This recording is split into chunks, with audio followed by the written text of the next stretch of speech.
Chase Briscoe unofficially comes home 10th today at Martinsville. You guys have needed a good run as you've struggled a little bit to start the season. So how nice is it to get a top 10 at one of your best tracks? Yeah, it's good. I mean, anytime you can run top 10, it's good, right? It builds momentum, but kind of frustrating. We're definitely better in 10th than we were in 10th, so just got to clean up a lot of stuff. I felt like today was kind of sloppy still, and yeah, definitely had probably a top 3 car and ran 10th with us. So yeah, just got to do a lot better job, and nice to have a good points day. Get stage points, good stages, come home in the top 10. But definitely need to finish with a car where it kind of is speed-wise. We just didn't do that today. Obviously, we have the new short track package this year, but we seemed like we had the same problem today where it was hard to pass. Did you notice anything different about how the cars drove here today?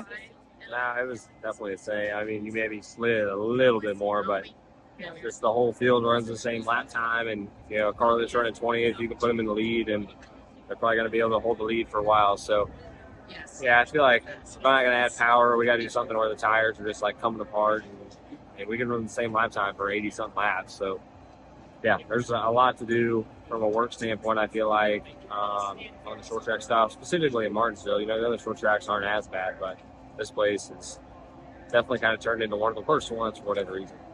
Was there any thought of coming to get tires at the end?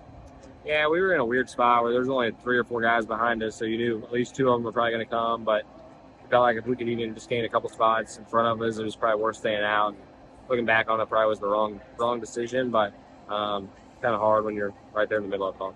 Thank you. Plus 13 for the day, so a day where I don't think we saw a whole lot of passing.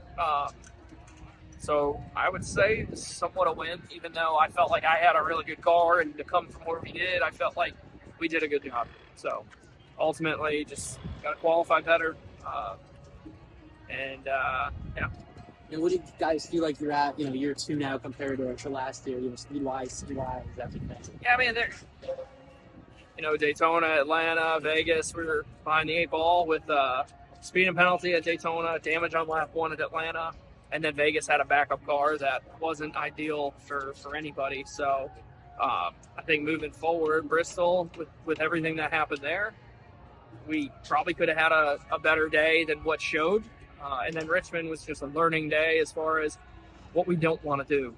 So I think we learned those lessons at Richmond last week, tried a different approach this week, and then it paid off. So even when you have a bad day, you can learn from that. And so to answer and evaluate that, I mean, obviously I'd love to have better finishes. I'd love to not have the penalty that we've had. But certainly, even though we've had I don't want to say shitty luck, because at the end of the day, you make your own luck, but ultimately we're ahead of where we were last year with no penalties. So, yeah, right. Does that mean it's today a good building block, good step in the right direction then for you guys? Yeah, for sure. Ryan, obviously we have the new short track package this year, but it seems to make the same problems with passing, especially here in Martinsville. Did it feel any different out there today? Just different problems? No, not really. Here's my thought. Goodyear's doing an awesome job and working towards trying to give us fall off, trying to give us all these things. In my opinion, when you really want to lean on the tire as a driver and drive forward when you're sideways just to stay there and not lose that ground, you can't, because a radial, it doesn't want to work both directions. It doesn't want to lean on the tire and go straight at the same time. So I don't know. I mean, that's working on it. And like I said, they build a phenomenal tire. It's something that needs to continually be evolved and worked on, and I appreciate all the work they put into it. So it's just something that we all got to work together to get it. I mean, I have a lot of freaking short track experience with tires, so yeah. Overall, was this a positive day for you guys? I mean, I'd say so. Unfortunately, I had to start 22nd because we got loose, on that qualifying lap, and had to start a lot deeper, but my car drove pretty good. Just ultimately came down to track position, and we couldn't really get it on pit road, but it was one of those things where you ended up with I'll take a ninth today. Was it basically just survive, stay on the lead lap, and give yourself a shot? Well, I don't think any of us out there are thinking survive. I think we're all getting everything that you can get, whether you're running 33rd or 10th. I think we're all driving our absolute asses off. there's just only so much you can do as a race car driver, and you know, I felt like we had a pretty good race car.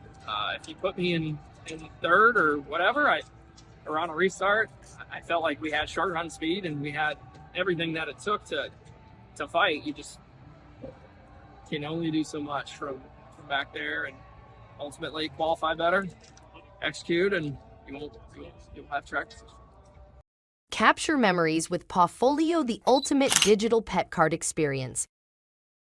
Customize, download, and share in 3D magic. Celebrate the joy, milestones, and memories with frames that bring your pet's world to life. Pawfolio, where love thrives in pixels. Explore now at pawfolio.com, because every pet deserves a spotlight. This is Timmy Hill, driver of the 56 Toyota. Make sure to hit that subscribe button. Also check out one of those videos beside me and visit frontstretch.com for more racing content.